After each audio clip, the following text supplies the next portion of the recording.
So now that we know how to work in the round and also doing the slip stitch with chain 1 in changing colors of our project, we'll talk about the advantages and disadvantages of these methods.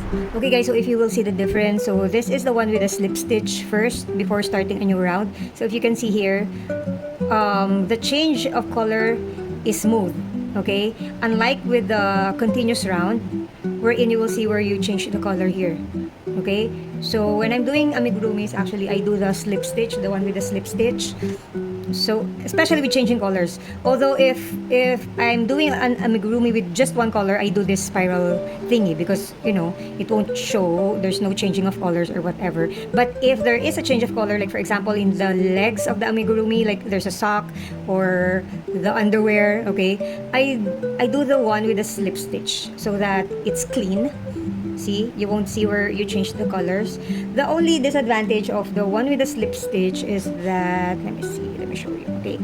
You will have this mark here. This is the one with the slip stitch, okay? This is the one stitched in the round, the spiral, the spiral way of doing the crochet.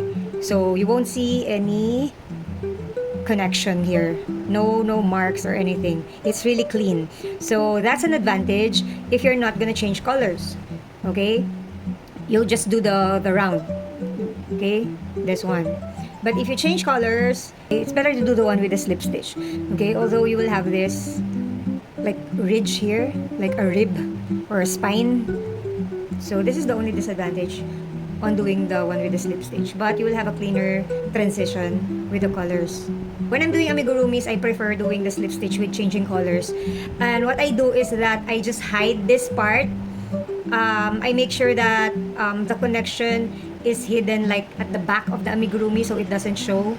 Okay, so that's the tip I'm gonna tell you guys. Like if you're gonna do the one with the slip stitch and you will have this ridge here, make sure that this ridge will be covered by something, okay, so that it wouldn't show, or at least it's gonna be at the back of your amigurumi so it doesn't show all the time, okay?